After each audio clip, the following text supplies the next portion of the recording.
Hi everyone, I'm Laura. I'm Steph. And welcome in the Sister Circle podcast. Welcome to this new episode. The circle where as women we share, Learn, grow, heal, and thrive.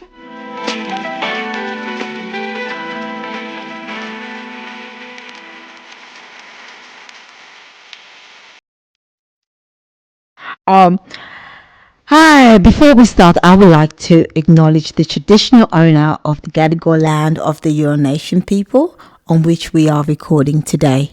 I would like to pay my respects to the elders past, present and emerging. Thank you. This is our first episode of our second series, so we are really exciting. We're starting a new topic, and it's a topic really favorite of mine. It's all about women and their career. The title of our series is Women Rising Career Chronicles. So expect us to talk about like all our careers, not necessarily all careers, but like all as women we try to thrive in the professional life. And I'm super excited as well of the guests that we are gonna have because so many insights are gonna be shared. So how are you? I'm good, Laura. I am really good. Good week so far. Actually, Thursday came around very quick. I actually thought it was Friday today. Thursday came around very quick. It's speeding up, man. I feel like since we started the podcast, to be fair, like those last few weeks have been just mental, and they just like go like that so fast. Yeah. I noticed the same too. Anyway, so should we dive into the episode? Well, and are we not checking or am I? Oh, how are you, Laura? Sorry. Yes, I feel like completely invisible here. So you definitely didn't make yourself sound invisible today. How are you, Laura? How was your week? How's your week been? I've been good. Thank you. And like I'm feeling good. Like I'm feeling really energized. I ate before, but not that much. So then, like I feel like the energy is pumping. I took my pill. I'm ready. Yeah. I'm ready to dive. Yeah. I'm excited. I mean, everything about today has made it feel it's more motivated. I feel really motivated today. For this intro, what we wanted to go through is really around like the career journey of a woman, like success, struggle, and expectation that we could have. And I mean, you've been in career for how long since you've been in your career? 15 years. Yeah, I mean, how have you found the journey? How have you found the experience? Well, it's been like there's been big moments and big jump for me because like I started my career. I started working at a really young age, but I don't think it was part of my career. That was just me trying to have the means to be able to pay my studies or like pay whatever I needed to be able to study and eat and whatever.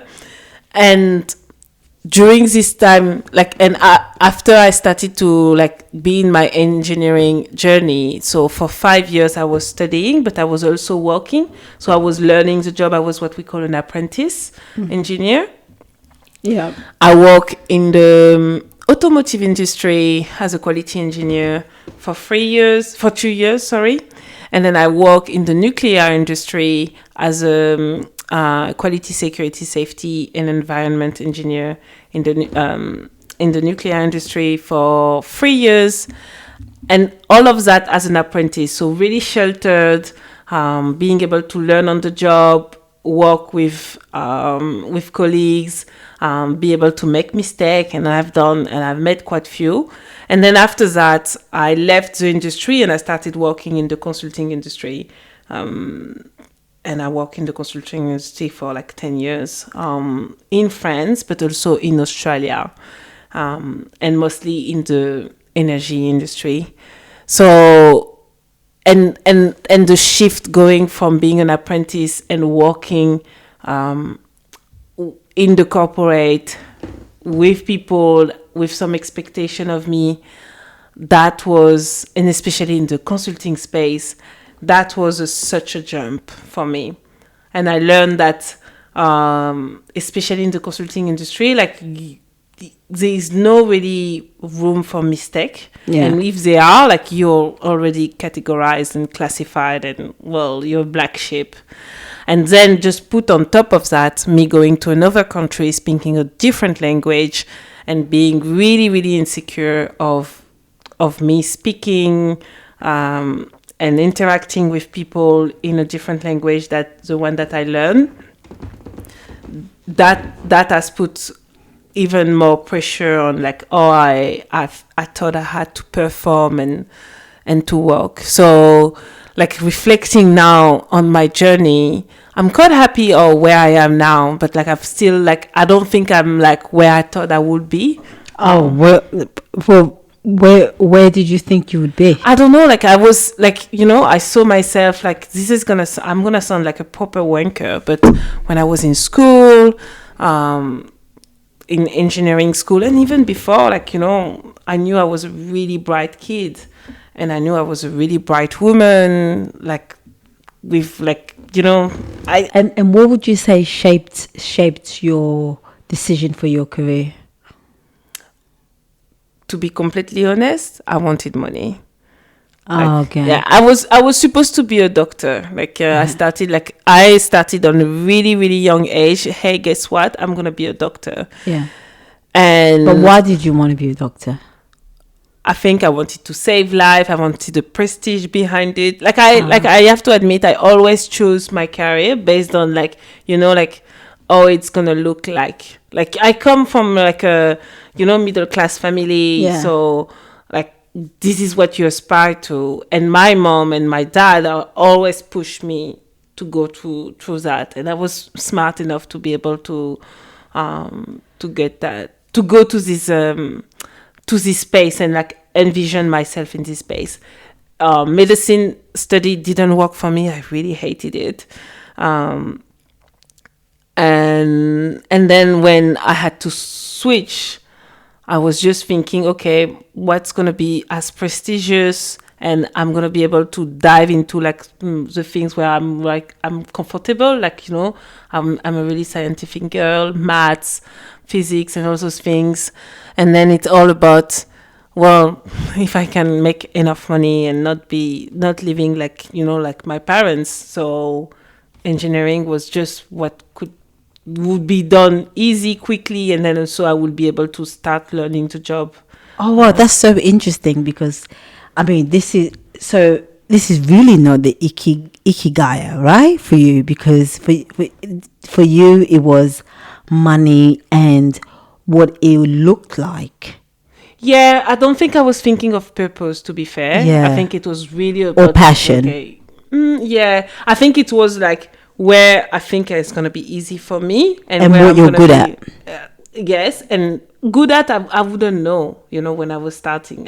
I wouldn't know well, that I good was at good. as in like you were good with the numbers. Exactly. You were good with scientific stuff. Yeah, so you were good at studying it, because initially that's what you determine. Exactly. Yeah. Oh wow. Okay. Oh, that's really interesting. Well, for me, I don't even know.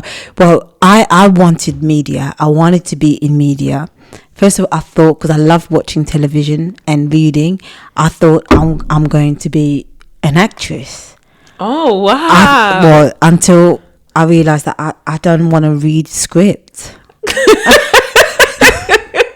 Well, what do you mean? I don't want anybody else putting their words in my mouth. Yeah, I didn't want to embody anybody else. But at which point did you realize that? After I left, because I did drama school, but there was a lot of improvs, right? Mm-hmm. So that was different.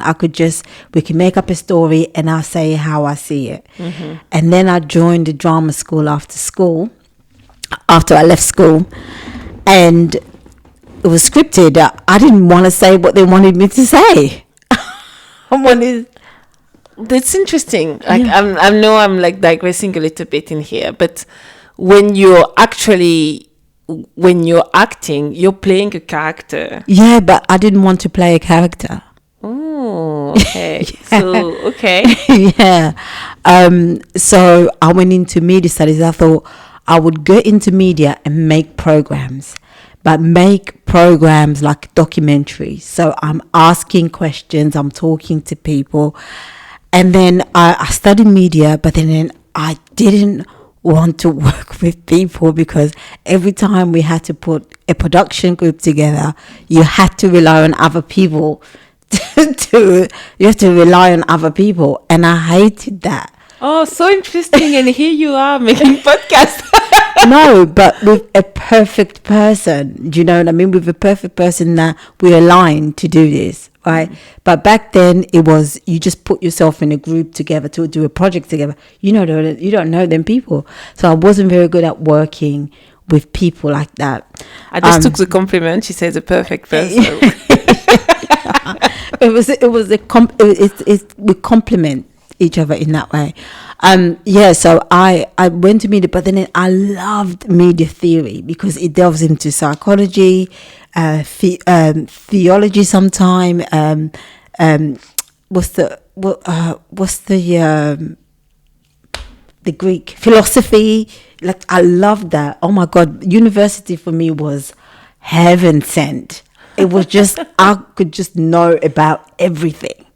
And I learned about everything. I learned gender studies, and I'm from an African household. In 2005, what gender? There's 2 genders, that's it. Like, we didn't know nothing else about anything else, but it opened my mind, and I loved university to the point where I guess I kept picking all these different subjects just to learn. I ended up finishing my undergrad with an open degree because I completely went off course, but it was more the information that was feeding me. And then I had to do an internship at the BBC. They weren't paying me, and I was like, no, I didn't want to do that. And I didn't want to do all that sexual abuse and I didn't want to deal with that either. What do you mean? Oh, just because, the media industry, there's always a bag of cocaine lying around, and somebody might try it on you, and the Harvey Weinstein stuff. Yeah. And I didn't want to do that. But what I also loved when I used to watch soap operas, I loved landladies, like pub owners, right? Women pub owners. And I thought, I'm going to go, because they were very, like, just this grand madam, like, will come in and boss everybody around and stuff, right? So I thought, yeah, I'm going to go into pubs. And I went into clubs first. And then I joined this company who wanted to develop what I was doing uni. And I just developed with them, became a manager and started working with them until one day I woke up and I was like, what where am I? Like, I'm here. Like, no, I can't be. This is not what I want. I don't want. And because every other manager that I worked with, a lot of managers that I worked with, they didn't know what they wanted to do. And then they ended up in a pub, and it's just something that they're good at.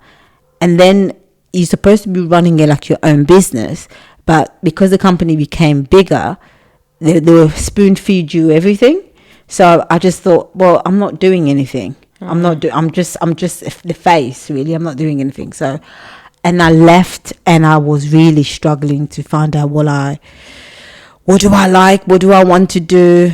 And then I thought, I came to Australia, and I thought, I can do hair. I'm going to do it, because I did not want to work for anybody. That's the one thing that I definitely knew. Oh, so then when you left your job in England, like in the pub, that's where you took the decision, I'm not working for... Well, even before I left, I was thinking about opening a coffee cart or something like that at the station, just to try to... Because I already knew hospitality. I read all these business books and stuff. I knew customer service like the back of my hand, and I was like, I can just do that. Yeah, I can just do that. So, sorry, that was my hand clapping. I thought I could just do that. And then I left. But I didn't think about opening a coffee cart, because I stopped drinking coffee by the time I got here. So then I thought, what else can I do? I thought, I can do hair. I will do hair.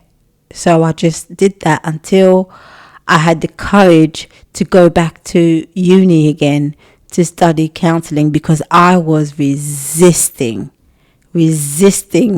becoming a therapist. Really? Yeah. Interesting. I was resisting it so much. And that's because I didn't think I could sit there and listen to people and try to help people while I didn't know where the heck I was with myself. Okay. Like I didn't think I could hold space like that, even though I was doing it with friends and people that I knew, but it wasn't my job to do that. By the time I went into it, I think I was 36. I done so much work on myself that I had the space to do it. I done so much work. My whole 30s, from 29 to the point I decided to study, was me. Like the amount of meditation courses I've gone to I poured so much into myself that I finally came to it because I had the space, I had the capacity to do that. Interesting. Yeah. Oh, that's good. It's really great because like clearly we come from different work. Like we're still like really oriented in our career, and really like you just open a salon, so like like you're going next level even in your hair business. Yeah. And like you have now your own practice in therapy. Yeah. I'm corporate, so we are like in two different worlds, world, but like still really two ambitious women, I would say. Which is quite interesting. And like the question would be, if reflecting on your journey, what would you say are the challenges that you've been facing based on like just like now bringing it back to your gender? But in terms of gender, it really depended on like which location. Like maybe if it was like a financial district where it's primarily men. I was in one pub in Liverpool Street in London where there's 20% women. Yes, it helps to have a woman there. Everyone was in stock exchange. It was the everyone was in stock exchange. So it helped once I went in there. It helped because it softened the men a lot, but there was too much there was always flirting. Yeah. It was always flirting, but I was able to put that boundary there with the guys. I don't think gender really had a lot to do with it. In my experience, I haven't experienced any gender because I think a lot of it was on meritocracy. Like if you, whatever it is that you can offer, from what I saw with a lot of the male pub managers, were that they were able to have that bravado with the male area manager. So the gift for the gap, that really works for them. But what I realized with the women is that it was their work. The women really, it was just their work. When I looked at certain male managers when I was working for the pub industry, I wanted to be them if they were good. I wanted to be them. That's interesting. I never so then for me, I have actually been faced to gender like all my career. If anything, I've been working in really, really male orientated workplace, and then thankfully I come from a really strong family, so with like a woman that was like, my mom was a woman that was able to talk back to my dad and then impose the way of how she wanted things to be done. So I always felt that I lean into my feminine energy, and like me being able to raise my voice even around male has never been an issue for me. But I'd never been impressed by a man. That sounds really bad. Well, for me, like when the people that I aspire, that inspired me, they delivered excellency. That's basically what I'm saying. So it was genderless, perhaps. That's what I mean. But the comparison I was making there with women, I've never seen a man look at a woman and say, I want to be like her. Yeah, and I think this is a good point, because I think, like, even me, I'm trying to think. I guess no. I think I've seen some really impressive women, and I've seen some young boys, like, being really impressed by women and be like, oh wow, like a smart lady, smart woman. This is like I want the same level of knowledge. I want the same level of like easiness when I'm talking to people. No, I think I've seen that. Oh well, I have to. But maybe is it because it's like in a male world? Because clearly, like, when you're in the automotive industry, in the nuclear industry, in the energy industry, you're in a male world. And as a woman, when you're bright and you shine, like there is something special about you, and maybe that's why like it's. Well, maybe it's not special. Maybe it's just because I always say this. Just because there is a majority of people, the majority of a particular group that dominates the industry, it doesn't mean that is only for them. It just means that they're the only people that were allowed or let in, perhaps, in that area. I don't know that they're special. So if I see someone, it's like when people say, like, oh, Laura, you're very good at your job. There's not a lot of black people here, so there must be something special about you. But but I get what you're saying. This is how women are perceived, as if we don't have the ability to do that. Yeah. But we have the ability to do that. But like I said to you before in the previous episode, that I had to embody a lot of, because once I got behind that bar, the flirtation, oh my God, some people really like that. I absolutely don't like that in a professional setting. I didn't like it. I would say I didn't like it, and then I have to admit I faced myself in some, like, really, like, especially in France, extremely misogynistic. When you're in the male industry, like, it can be extremely misogynistic. And then me, as a 21-year-old, navigating that was quite. So then I had to face this racism, but on top of it, like, like some flirtatious, even a bit like a bit over the top, above threshold type of behavior. Well, how did you deal with that? Oh, well, to be honest, I think I was really lucky. I've been a big-ass bitch all my life. Once I arrived with a leather top. I was just wearing a leather top at work. And, like, I arrive in this big office space. And, like, like, there is maybe 30 people, 28 male. Me and my girlfriend, we were apprentice. And then we were the only two women. And I arrive, and then there's all those guys always saying stupid stuff. And there's this, like, big pervert is looking at me. He's like, oh, Laura, is it a S&M party tonight? Like, just because I arrived with my top, my leather top. And I didn't even, like, I don't remember. That's my girlfriend telling me that I have done that. Because I remember being so, like, hot. Like, I would have been white. I would have been completely red. Yeah. And then I'm like, oh, HR is it's just upstairs. We can have a talk about that if you want. Can I rebuttal here for a little bit, just to be the advocate for the devil, with a question? Men, like, women would make comments like that with each other, and men might make a comment like that with each other.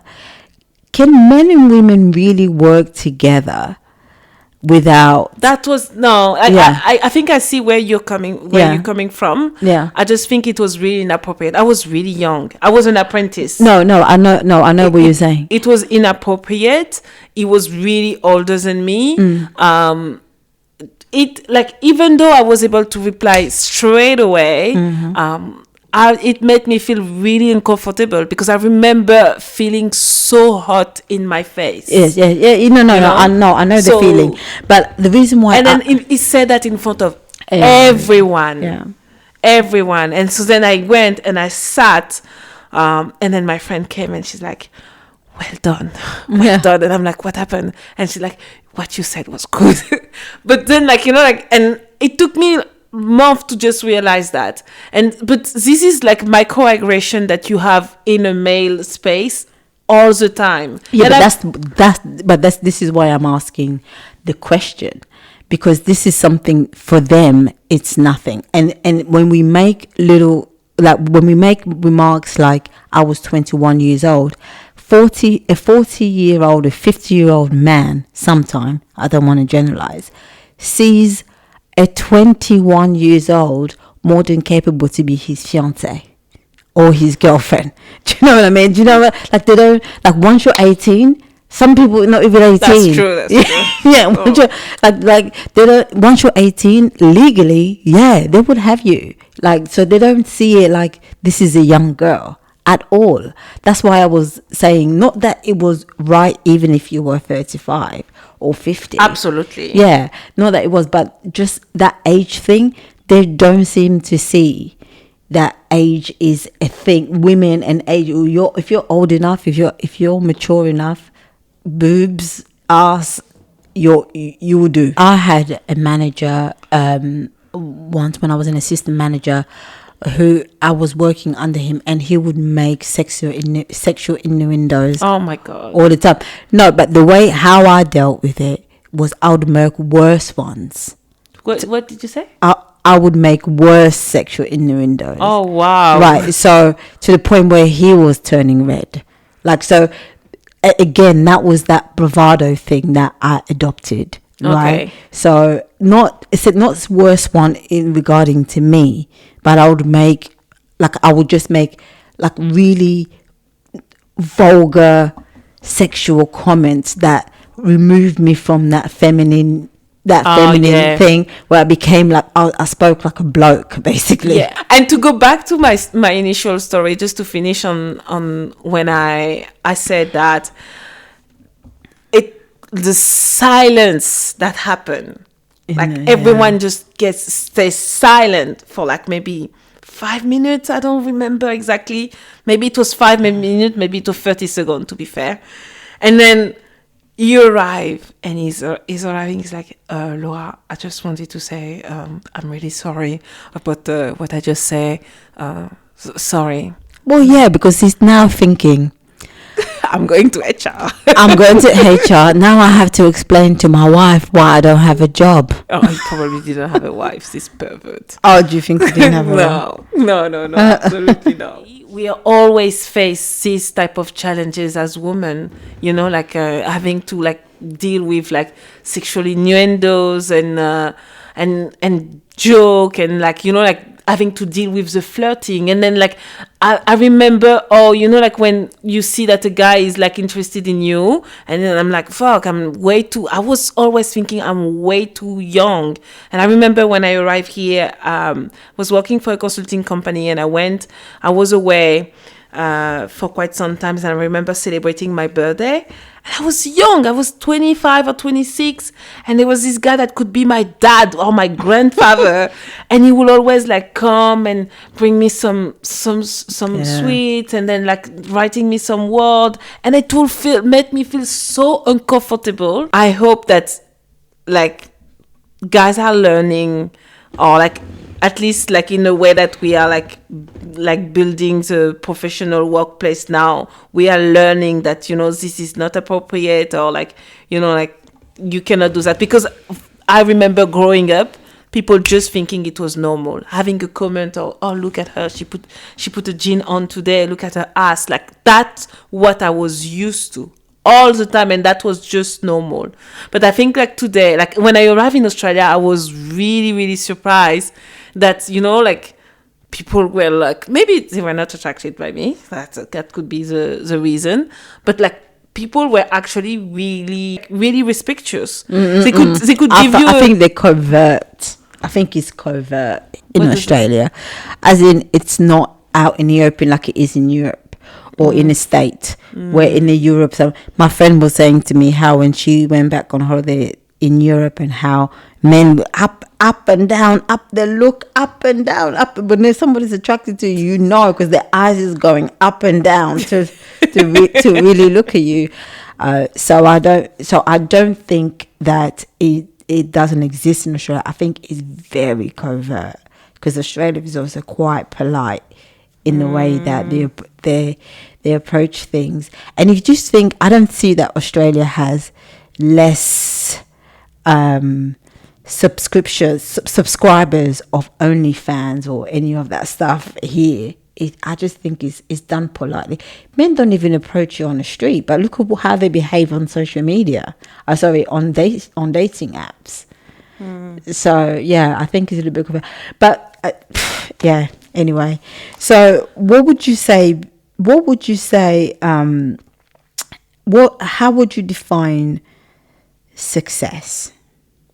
Success in my career?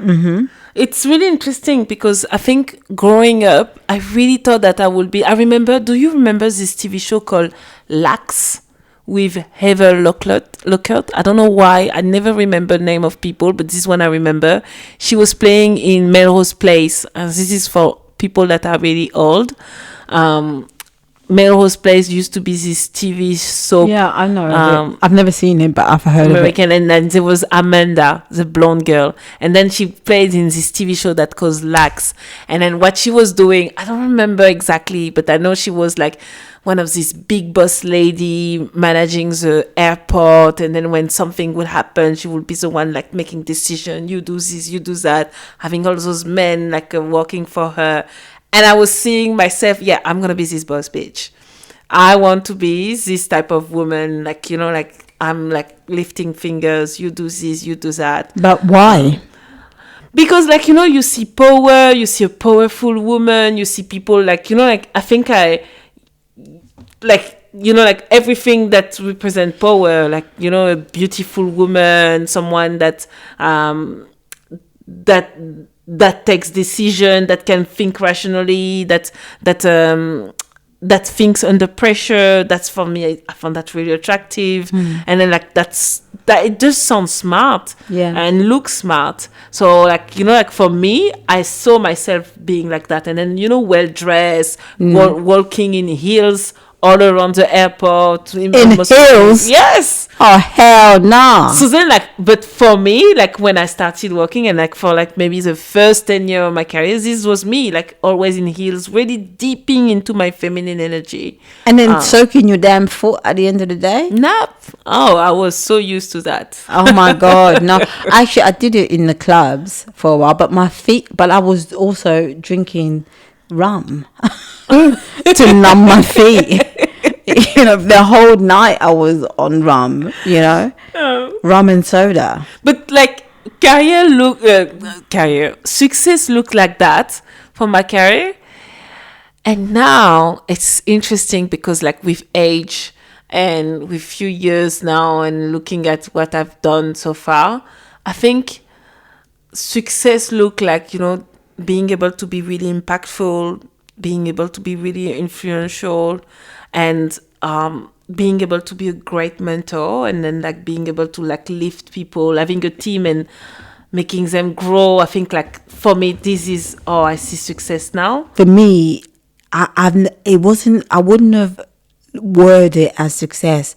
Well, my aim has always been, since I was a baby, I think, was freedom. I just wanted freedom. Anything that facilitates me to be free, to do whatever it is that I want to do.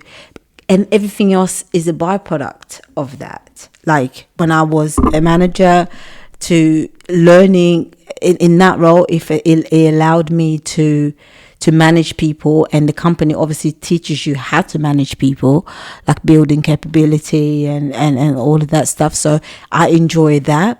But the freedom to be able to do that was the one thing that I aim for. And for me now, I feel like I have freedom.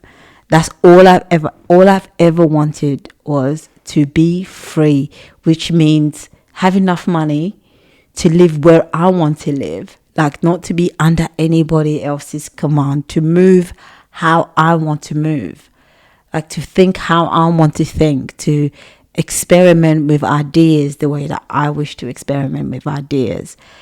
And that's what it's not so much success in career, because it's all together for me. It's life. So to be successful in life, I mean, I've only come here this one time as 𝗩𝗓𝗓 𝗪𝗓𝗓. So how do I be free? Like I was saying to you last time, I feel I chose my parents as they are, probably because I wanted to be free, so I don't have to really, so I can use the excuse of the lack of parenting for me to be free. That's what it was, right? So and I feel free. I could be freer. As free as I am now, I could definitely be freer. So I'm definitely grateful for that. Yeah. So do you think the myth of having it all impacted you at all?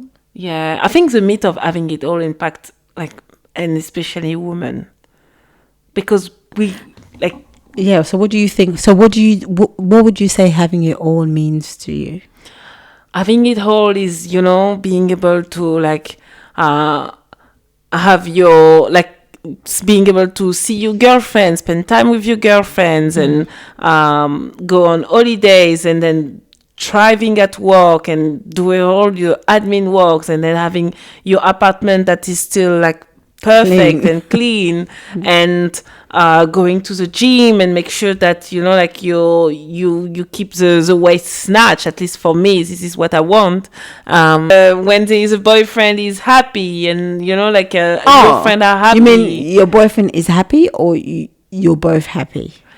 I think both. Yeah, I think both. Like like or your relationship is happy. Yes, like both. I will say my relationship, but also like I know I'm not the one. Like I'm not the person that's in charge of the happiness of my partner. But like like I know I also play a big part in it. So then having it all, like for me, it's like everything, making sure that every part of my life works well. I feel for me, I never thought about having it. Like I said, I was freedom. So I never thought of having it all, because I was in two minds about having children, because I did not want anything to interfere with, because I have to be happy first. I didn't believe in this thing about, I don't believe in sacrifice. I believe in, I have to be enjoying what I'm doing. Like, when I say that to people, they say, well, did you not sacrifice to study your master's or to do your degree? No, I enjoyed it. It wasn't a sacrifice. I didn't want to be in the clubs. I didn't want to be in the thing. I wanted to do that. I wanted to work full time while I did both of my degrees, because I could have said I could work part time like some of my friends did. I didn't go on many holidays when I was doing my undergrad, like a lot of my friends did.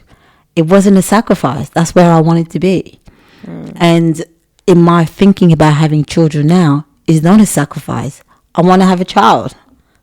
It's not a sacrifice on anything. So I don't really believe in sacrifices, and I don't believe in having it all. I just believe in having whatever it is that I have the capacity to fit. And then I remember like always being so impressed by those women that it seems like they can do it all. But they can't do it all. Yeah, I know. With age now, I completely know. And like most of the times they have a really supportive partner, or, like they have like a support system that helps. Yeah, absolutely. Or either like they decide to go down on some things. Yeah. Yeah, and just keep some money in a trust fund for therapy, I guess.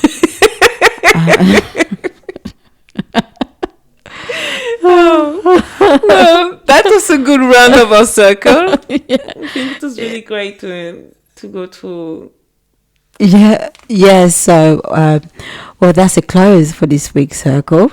If you have taken anything from this long conversation, let us know in the comment section. If you have any questions you would like our opinion on, you can email us on @gmail.com. That's @gmail.com. Until then, have a great week. Thank you.